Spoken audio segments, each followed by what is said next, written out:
So, ibig sabihin, walang problema kay nanay. Wala problema, mababait talaga to. Walang problema sa inyo po. Ay, kita tayo bilang, meron. Baka naman masakit sa damdamin mo. Walang problema. Hindi naman kami makikisama. Ngayon po, ang gawin namin, mag-rent kami ng apartment para sa mag-asawa na. No.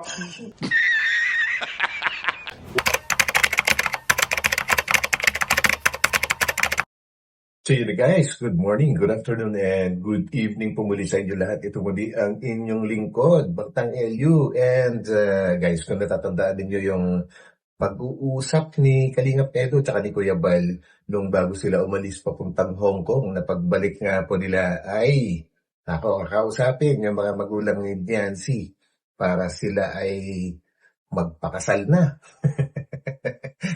At eto nga guys, at susundan natin itong bagong video ni Kuya Bal na kung saan ay totoong pumunta nga sila kina Biancy. At titingnan natin guys kung ano yung magiging reaksyon ng mga magulang ni Biancy at kung ano yung mga mapag-uusapan nila, kung ito ba ay magiging maayos, walang balakid, o kaya magkakaroon ng problema.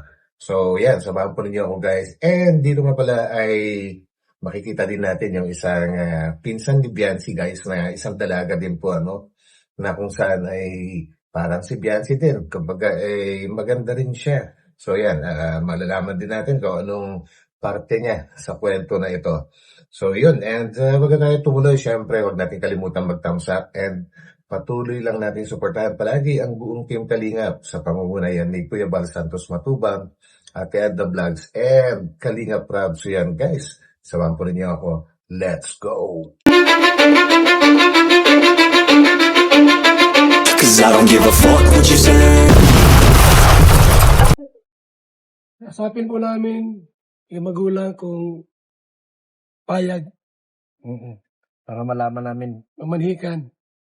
Strict kung payag. Alam nyo, nagbibiro. Grabe mga pormahan. Tapos yung pinto, Ibig sabihin. the door is open. Nako, welcome na welcome. The door is open. Ba?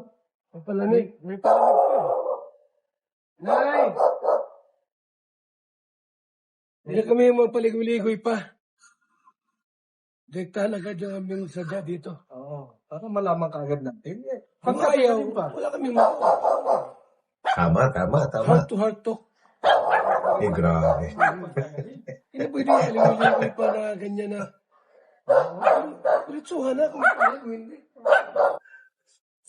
Talaga seryoso si Kuya Bal guys. Pero na-excite ako kung ano magiging reaction ng mga magulang ni Biancy dito. And of course, sigurado magkaiba yung magiging reaksyon ng bawat isa sa mga magulang ni Biancy. Tingnan natin kung sino yung mas maluwag sa dalawa. Yan. Parang walang tao rito. Nako po, walang tao. Iwaga mo. Hi, good morning! Kasama ko si Ayun, oh. attorney. Anong balita? Attorney, si Sir Gerald. Ayan. Hindi na kami paligoy-ligoy pa. Para nakaramdam na kaagad si Tatay Dran. Napakamot na agad sa ulo. Direktahan na namin to. Kami pumunta rito. Ang bahay nyo, check namin kung okay. Oh, Ang bahay ninyo.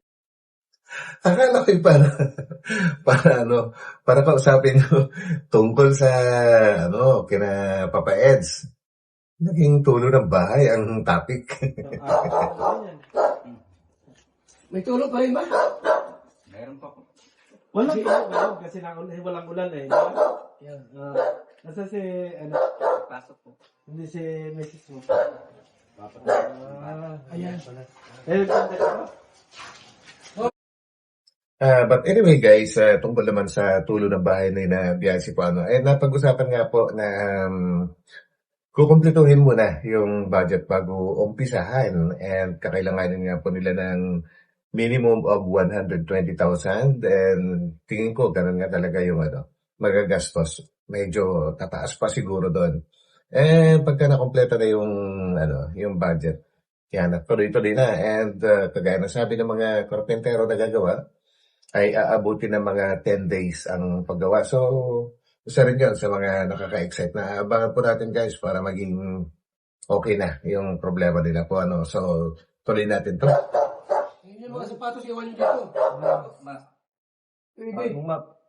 Malinis ang... Malinis talaga bahay Ano nila. natin?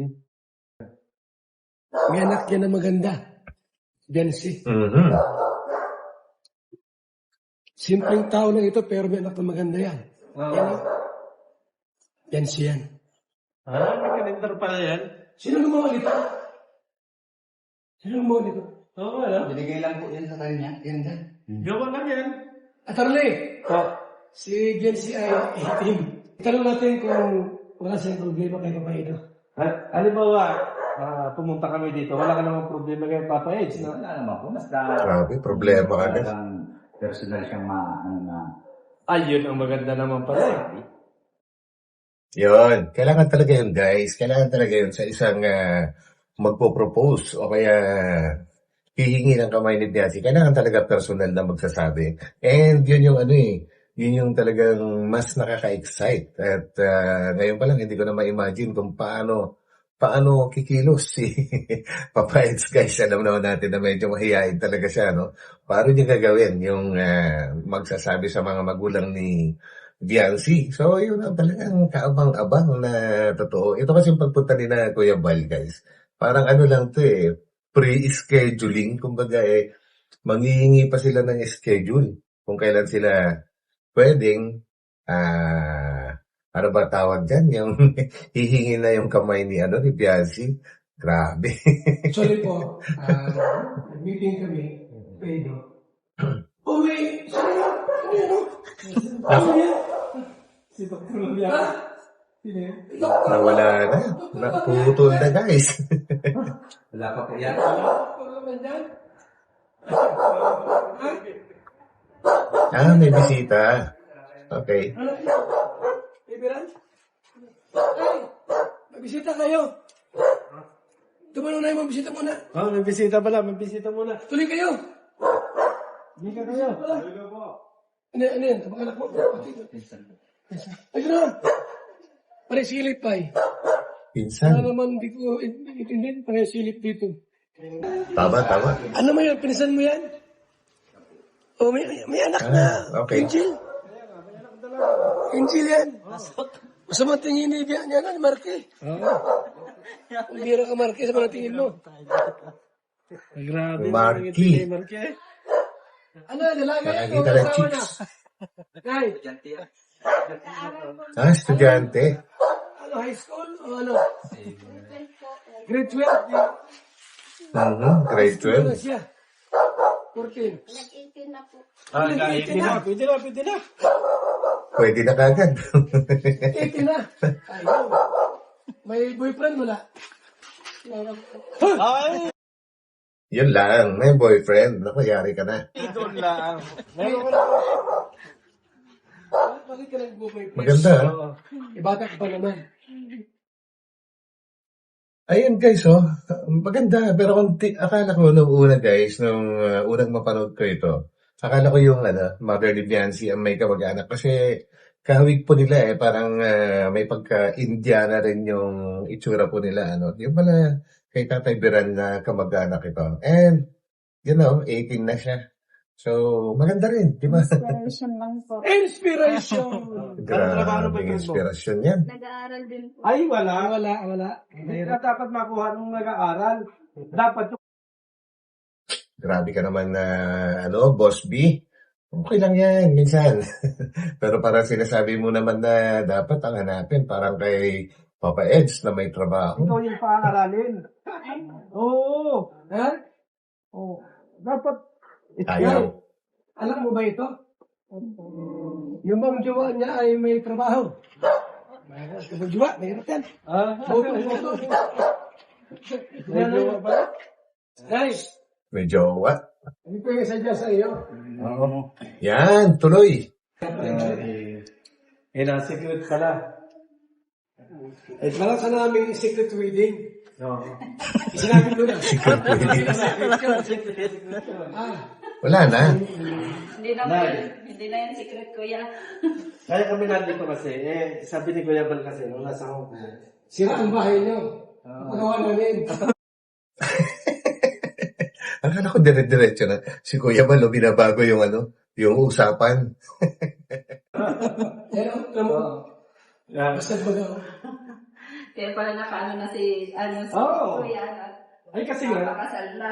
hindi, lalakaran namin. Totally. Papayag. Attorney po. Oo. Kung halimbawa, wala kang masasabi kung halimbawa, isang araw, dadating si Papa yung dito, na hihingi ko ng kamay ni Beyonce. Ano naman ang magiging saloobin mo? Hindi ka naman magagalit? Nakaibiyansay naman po yun. Ayun pala naman. Wala naman palang problema. Yung tatay ata ayaw. Ay, tay! Hindi, parang kaya natin. Ayos. Parang kaya natin ni tatay. Itanong mo sa kanya kung si AIDS okay sa kanya. Sinabi to sa akin sa palagay mo, si Papa H. Kasi nandito na rin naman tayo. Ano sa palagay mo? Wala namang problema sa akin. Kung hindi Yun. man ako makikisama Yan eh. Yun. Wala naman pala problema. Si Papa H lang pala talaga naghahinahinahan eh. Follow po namin. Total, dito rin po kayo. So yun guys, no? Ibig sabihin, walang sagabal. So, kahit nakaibiyansi ang final na decision talaga, which is, yun naman dapat. Mahirap din naman kasi kahit pigilan ng mga magulang kung gusto ni Biancy, pwede ring payag na payag ang mga magulang kung ayaw pa ni Biancy. Di ba guys? So, laging naka-Biancy ang final decision. So, yun yung aabangan din natin guys na nakaka-excite to. So, Nakasalan ni si Jesse. Secret meeting. Ay, hindi na secret. wala na. Nalaman na yung secret namin. Ngayon, nag-asawa na. Si AIDS ang magpapa-iswil at sa kami. Uy. Tulong-tulong kami. Kasi baka maano ng iba. Kaya nga, saan? Hoy, nalaman mo yun? Isang latin? Yung isang latin? Magwalay na. Yun lang, wala na.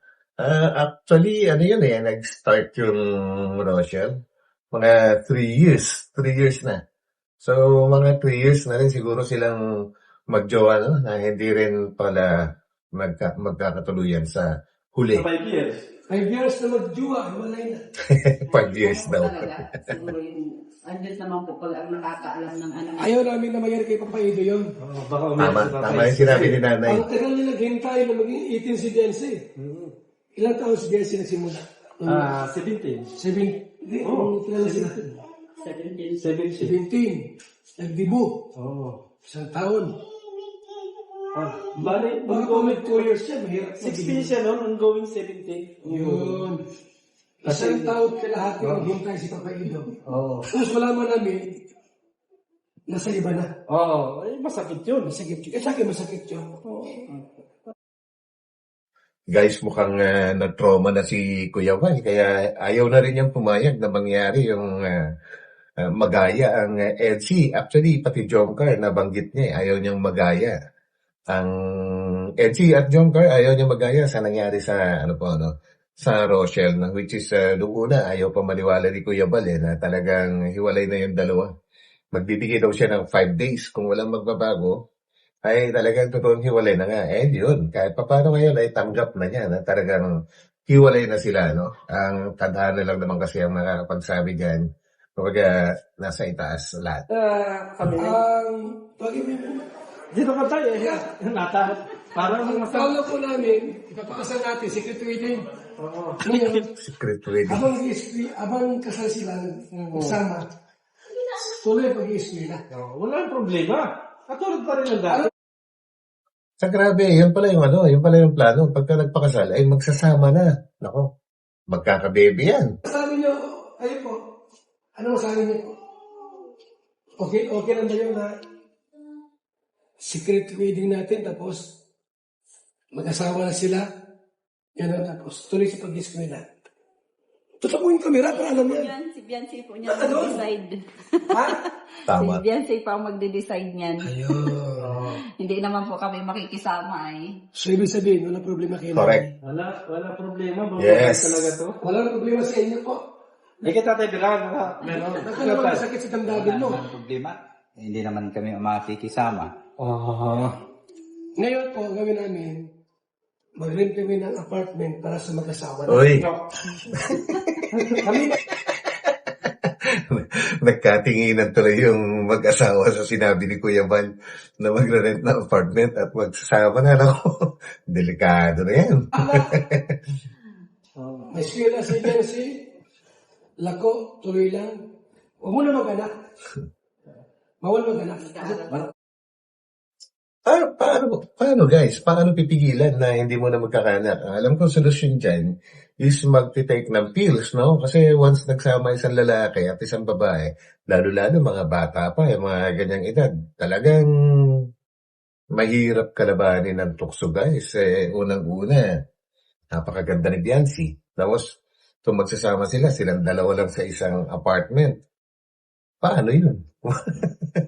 Siyempre, si Papa Eds, guys, sabihin na natin napakabait, pero hindi naman siguro siya ganun kasobrang bait para makapagpigil ko sa tukso ko, kumbaga, nakahain sa harapan mo. Nandyan na, napakagandang dalaga. Wala kang gagawin? Naku, parang medyo imposible yata yun, guys, ha? Tuloy ang support dito sa kanila. Yun lang. Yung tindahan na nandiyan sa kabila. Palalaki. Uy, Hindi natin yung tindahan. grabe. Saan na natin ang talagang kita na lahat? Hindi na natin yung secret. Kasi kung ayaw namin matulad sa ibang love team na iwalay na. Wala bagay mo, wala yung gano'n. Lungkot-lungkot. Malungkot kayo. Kalooban ng Diyos. Pwede kasi masulot. Totoo yun. Oo. Kaya Masulot ng teacher. Yung teacher na palikero. Hindi. Hindi naman po yun. At talagang nagkakagustuhan sila. Kahit Galing talaga. Sir Biran. Pare. Pare na. Pare na. Nino na pare. Oo, pare na. Ay, muna. Pare. Alam ko pare. Pare. Alam ko pare. May teacher na palikero. Oo.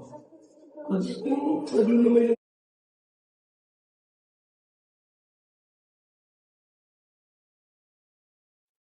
Hello, sir. Ano yan? Parcel po. Okay. Apo. Bali, 1,000 peso po. Sige.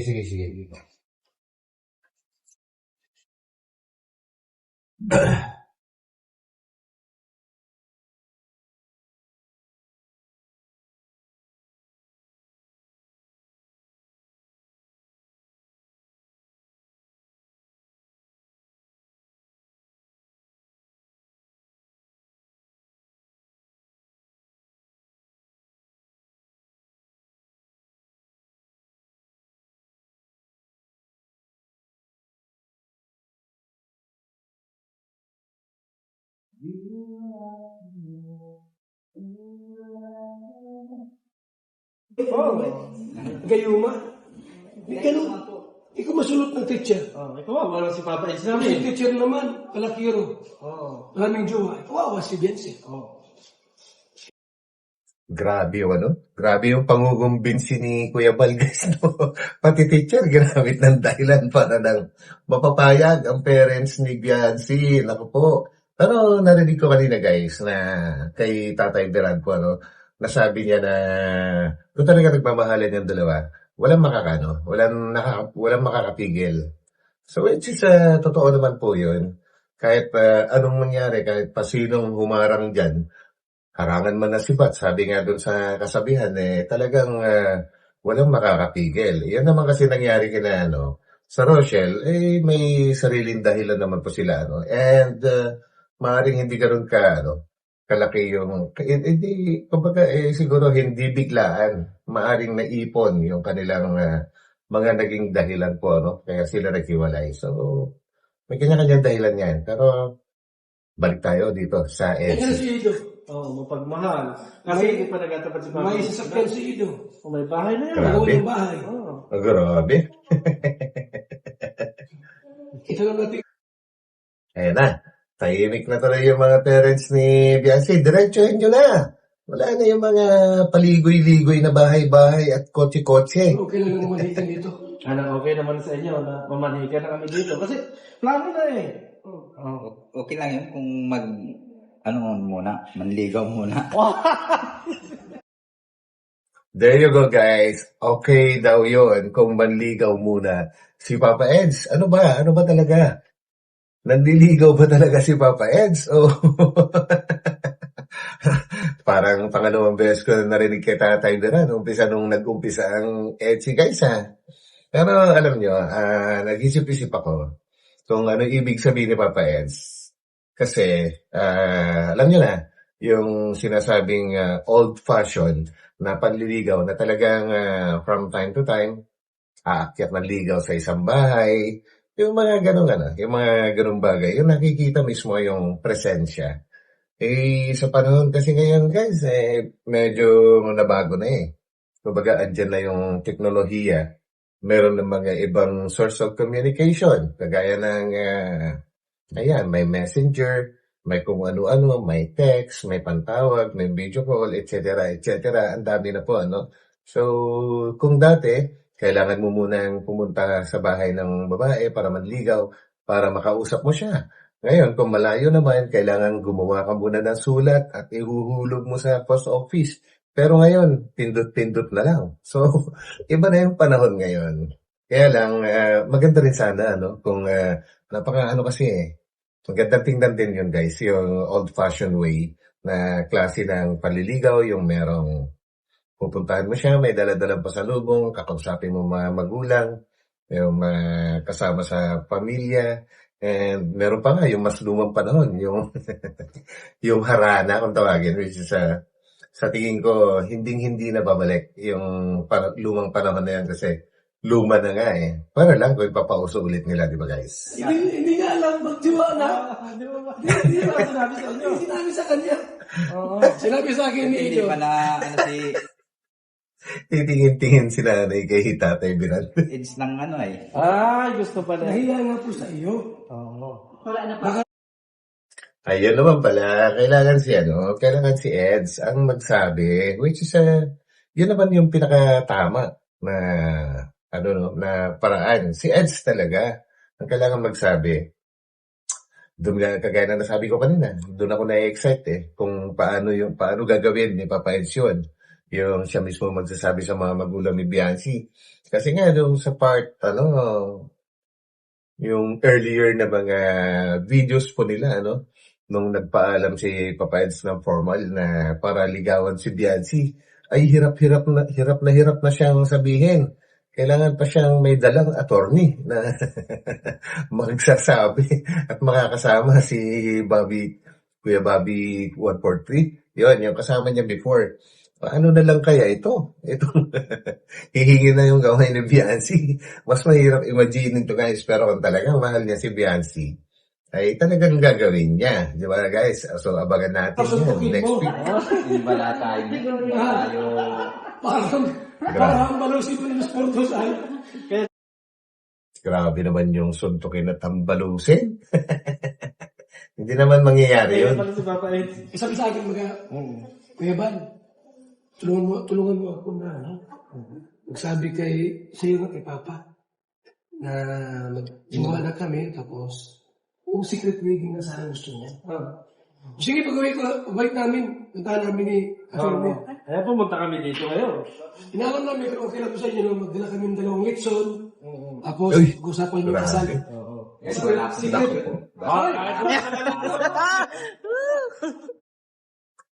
Kahit wala na lechon. ayos talaga, no? Well, lalong nakaka-excite, ha? Walang problema yun. Magkagustuhan. Alam nyo, bigla kayo, makato kami dyan, dala kaming litson, tapos, oy, kaibiran, pare, Mari. Tama. Kamanikan. Bigla man sila. Mabigla naman. So ngayon po ay nandito kami para Ayun. mamaya wala. So yun naman guys, kumbaga naintindihan ko. Maganda rin naman pala yung hangarin ni na Kuya Ban sa pagpunta dyan. Kumbaga parang set up. Kumbaga sa pagpapakasal na pictorial, pre-nuptial. Ito naman, pre-agreement. Sa scheduling ng pamamanhikan po. Kasi baka nga naman pagka dumiretso sila dyan na mamanhikan, may dala-dalang lechon o kaya kung ano-ano. eh baka naman mabigla sina parents ni Biancy po ano. So maganda rin pala yung ganito, yung may ano muna, yung pag-uusap muna na paunang pag-uusap yon. Paunang pag-uusap muna para hindi magkabiglaan po ano at para kung sakaling ano man ang ano ay may gustong baguhin ay mapag-uusapan po muna no. Okay yan. Okay. Bago to sa akin, bago. Dito, Baka lumayas na. mais kayo. So, sabi ni Mari, kay Bensi ang Desisyon. tanongin natin. Tama. Ano sa iyo? Ano naman yung sa Kasi iyo? nga po talaga kasi pag kami ang nagdesisyon, baka kung hindi naman siya magdidesisyon na gano'n, ay Oo. pangit naman. Dapat sila talaga magdidesisyon. Ay, tama. Correct. Actually, yan yung sinasabi ko kanina eh. Kung kahit papayag yung parents ni Biancy, kung hindi pa ready si Biancy, wala pa rin mangyayari. Ngayon, kahit naman ayaw ng mga parents ni Biancy muna, eh kung papayag na si Biancy, ay ibang kwento ulit yun. So, na kay Biancy talaga yung pinaka final decision. So, grabe, next week na yan. Si Edo na ang magpapaaral doon. Saka kami, patulong kami. Uy, Wala mo ng anak. Nga pinagpapagos. Basta mahalaga, nakapupul na talaga sila. Wala nang Kupul talaga, wala ng... makakapagpahiwalay. Yung iba kasi naghiwalay na. Dikit na talaga. Talagang dikit na. Hindi na pwedeng mag-vlog si Dr. Love kasi kay Kay Papa tatay Edo na. yun na masakit. Wala, hindi na pwedeng i-vlog ni Dr. Lab. Kay Papa Edo na. Aray ko, Dr. Lab. Paano yan? Pag sila tumira sa medyo malayo-layo na apartment, nako, sigurado, mawawala na naman yung nakatira dyan. Paano na si Red Sane? Hindi pa tapos yung bahay niya. Ang gagawin niya dyan ngayon? Bawal ang iklag. Oo. Hindi na lang. May tali na. Tama na eh. Ito na natin kung type Manila si Papa Edo, kung Nako. ano may problema ko. Para sa akin, hindi na kailangan tanungin yan. Kanina pa sinagot ng paulit-ulit na walang problema eh. Pag may problema, pag hindi nila gusto si Edo, kanina pa sila gumawa dahilan. Nako, huwag kanya pa ulit-ulit. Ano sa palagay niya? May problema kay Wala Papa namang Edo. problema. Basta, yung alagaan niya yung anak ko na talagang gusto niya. Tapos sabi naman ni Papa Edo, alagaan ko yan. Aralin. Panganay kasi si Bensi na po, panganay. Panganay. Alam Yun. natin medyo masakit kasi hiwalay din. Tama. Pero kung papayag mo kayo na ihiwalay tapos iba na ang kasama, iba na ang nila si Edo ang Totoo yan. partner, hindi na. Kasi pwede mangyari. Pwede naman. Actually guys, totoo yan. Hindi sa kumbaga na-experience ko yung nung binata pa ako, manligaw na isang panganay. Talagang guys, mahirap talaga. Kumbaga lalong-lalo na kung yung anak nila na yon ay nakakatulong na sa pamilya. Parang hirap silang pakawalan. Kasi alam niyo na kung ano ibig sabihin doon. Pero yun lang masasabi ko. Kaya madaling intindihin kung sakasakaling si Biancy ay magkatuluyan sila. Medyo masakit talaga para sa pamilya niya. Guys, na pakawalan si Biancy kasi bukod sa panganay, syempre, siya yung unang-unang anak, siya yung unang-unang pinagbuhusan nila ng pagmamahal. Talagang iba talaga yung panganay. Sama na natin ang bunso. So yun guys. Maraming mabilis na laki. Ay sa gandang baga ng Biancy, sino pa rin naman ang hindi magkakagusto? Yun Kaya, na. Papa Eds, bilisan mo na. Kami po Basta ay akin ka na kasi. gusto namin pong manigurado. Actually, kanina pa umpisa, nung may nabanggit na nila yan na baka masalisihan, si Edu, ganon. Kapag sumagot na si si Tatay Dilan, na kung talagang sila, ibig sabihin, pinagtatanggol ni Tatay Dilan guys, yung anak niya, na si Biancy, na hindi naman ganon si Biancy, na madadala lang sa mga ganyang kaliliit na bagay, na matutokso sa isang teacher na mabilis, yung mga ganun-ganun. Hindi sang-ayon si Tatay Birandon. Siyempre, kilala niya yung anak niya eh. Sila yung nagpalaki dyan. So, may tiwala sila dyan. Kaya niya nasabi na kung talaga nagmamahalan sila, ay magiging sila po ano. So, dalawang ano yan eh. Two-way yun eh. Pwedeng si Edo din ang natokso sa iba. Di ba? Pero hindi, both ways kasi pwede mangyari. Hindi lang sa part ng isang babae na pwedeng may mangyari kagaya nga po sa Rochelle na up to now hindi naman natin kinakailangan alamin pa pero hindi pa rin natin alam kung sino sa dalawa, alin sa kanila ang pinag-umpisa ng problema. But anyways, hindi na importante yon kasi dito tayo sa NC. Ayaw na namin iiyak si Papa Eds kasi Kasi nahiya si Ido magsabi sa inyo, sabi sa atin. Kuya Bal, makiano mo ko kay Taybiran, Papa. Nahiya ako magsabi, ano mahirap sabihin. yan. Nag-take advantage ako. Take advantage ba? Oo, tignan ko. Sige. Sabihin natin. Tama ba yun guys na mahiya ang isang lalaki at isipin niya na para mag-take advantage siya pagka siya ang nagsabi mismo na diretso sa mga magulang ng babae na gusto niya pakasalan yung anak nila. Para sa akin guys bilang ako isang lalaki ay hindi pag-take advantage yun. Kasi kumbaga yun ay isang pagpapatunay na talagang seryoso ka sa pagmamahal sa anak po nila. No? Kasi kahit isipin nila na nagte-take advantage ka, wala kang magagawa doon kung gano'n ang takbo ng isip ng mga magulang. Pero ikaw mismo ang magpapatunay na isang lalaki na hindi ka nagte-take advantage. Kaya mo ginagawa yan, kaya mo gustong pakasalan dahil talagang mahal mo siya at handa kang gawin kung ano man yung mga susunod na konsekwensya, kaya mo lagpasan lahat yun. Yan ang yan ang talagang matatawag ko na lalaki. Sa tingin nyo guys, comment lang po kayo kung mali ba yung nasabi ko. Gusto kayo? Oo. Oo. Nahiya na magsabi talaga. Ngayon, kung okay sa inyo, umunin ka na kami next week. Walang problema sa amin. Ano na?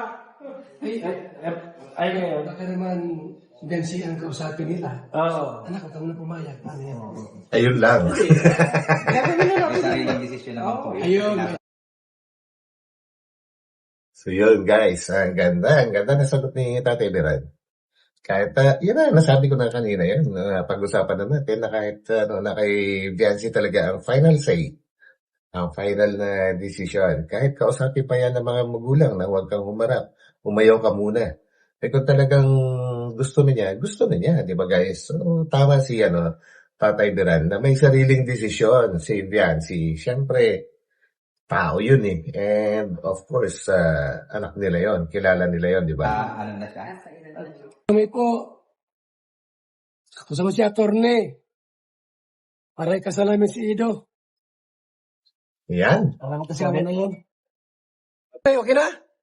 Okay na, sa mga magulang. Sabi ko nga, tayo na yung gagawa ng paraan kung saan hindi siya makamagsabi kay Papa. Tayo lang. Dumiskarte.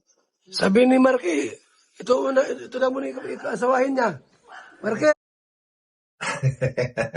So yun guys, dito ko na muna tatapusin itong video and separate na lang itong kay Marky naman tsaka kay sa pinsan ni Viancy na napakaganda rin po and at least na laman po natin kung ano yung mga saloobin ng mga magulang ni Viancy tungkol sa sadya ni na Kuya Val dyan and ganun pa rin, napaka-consistent po nila ever since nung umpisa pa lang, ganyan na talaga yung lagi nilang isinasagot na kay Viancy yan. Si Viancy ang magdidesisyon kasi siya naman ang makikisama at hindi naman yung mga magulang. Which is talagang yun, kumbaga napaka-perfect na kasagutan po. So yun guys, and ayan, nakaka-excite na tuloy dumating ang next week para kung sakaling matuloy yung pagbabalik po nila dyan, no? And grabe, ang inaabangan ko talaga kung paano magsasabi si Papa Eds. And sana nga may mangyari po, So yun guys, hanggang dito na lang and magkita-kita po tayo ulit sa aking susunod na upload. So ito muli ang inyong lingkod, Batang LU. Abangan po natin ang susunod na mga kabanata dito guys. So pansamantala, papaalam po muna ako. Bye-bye po muna. Bye-bye. God bless and ingat po kayo. Bye-bye.